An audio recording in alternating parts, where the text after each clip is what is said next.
So I just played Metaphor ReFantazio from Sega, and wow.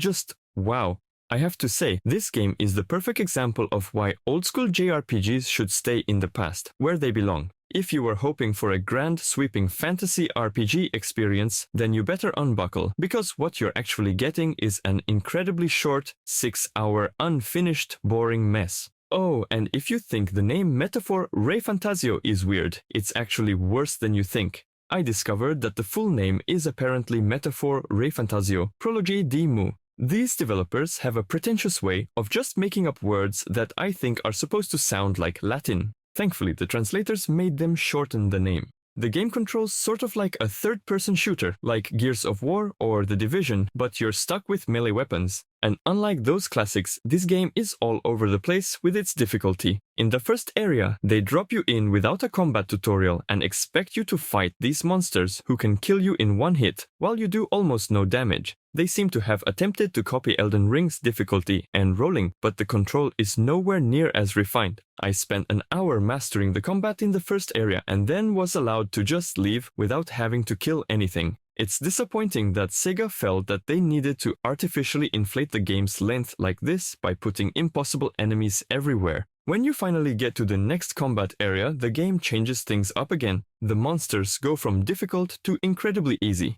If you get hit once, the game dumps down their AI massively. You can then stand still and they never see you. I stood still for 10 minutes waiting and they never attacked or noticed I was there. It's like they saw Superhot's bullet time gameplay and said, "That looks good, let's ruin it." I thought this was a weird choice, but I did some research and figured out why. In 2018, Sega actually released a very similar game on the Switch, Phantasy Star. It has the same battles where nobody does anything unless you move first. So they actually used this engine to cut even more costs. Now let's talk about the story, if you can even call it that. You start off as this nobody character in a world that's falling apart or something. I don't really know, because the game doesn't do a good job explaining anything. There's some prophecy or curse or magic or whatever, but it's all so poorly told that I didn't even care. You're just wandering around aimlessly, listening to a bunch of pretentious dialogue that tries way too hard to sound deep and philosophical, but is really just word vomit. It's like they put every cliché into a blender and then forgot to turn it on. Here's a tip. This game's saving grace is a feature where you can actually fast forward all of the boring talking. Just hit start on your controller to get back to the action. They also tried to cut costs by adding cartoons instead of in-game cutscenes, but it just looks cheap. They don't come anywhere close to what we're seeing in modern games like Hogwarts Legacy or Starfield. When are these developers going to realize that we're in an era of 4K photorealistic graphics? No one wants to look at cartoons when we could be staring at ray-traced reflections of clouds in puddles.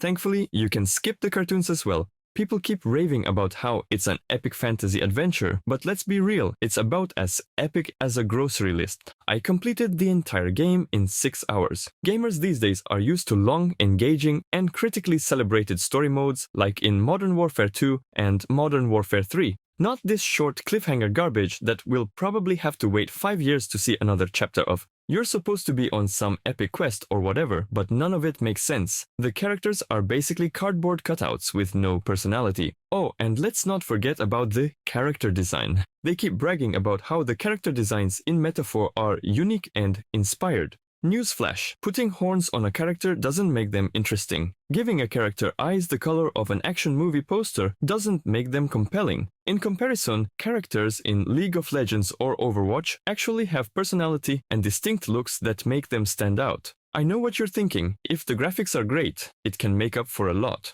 Well, prepare to remain disappointed. People are calling the art style beautiful and immersive, but those people clearly haven't played any game made in the last decade. Everything's muddy, blurry, and just plain ugly. They try to give it this stylized, hand-drawn look, but it comes off as lazy. Even Disney dropped hand-drawn art years ago. The developers should have gone for a more CGI look. In 2024, we've got games like Starfield pushing the boundaries of what's possible in open-world design, with huge, beautiful worlds packed with interesting things to do. And then here comes Metaphor ReFantazio, strolling in like it's still 2006. It's like watching someone try to win a race with a horse and buggy while everyone else is speeding by in beautiful Teslas. Metaphor is stuck in the past, and no amount of nostalgia is going to change that.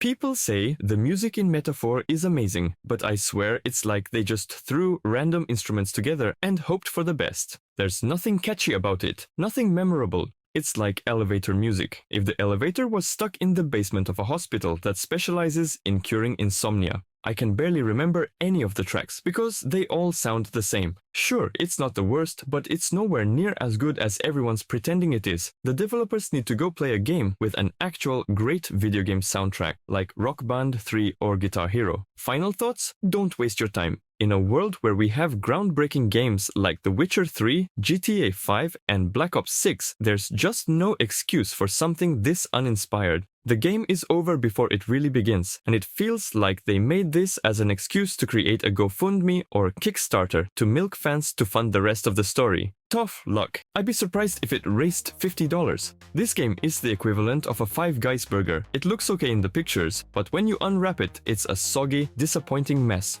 Rating 1 out of 10. Luckily, Metaphor ReFantazio is free to play, or I'd be doing a ReFantazio.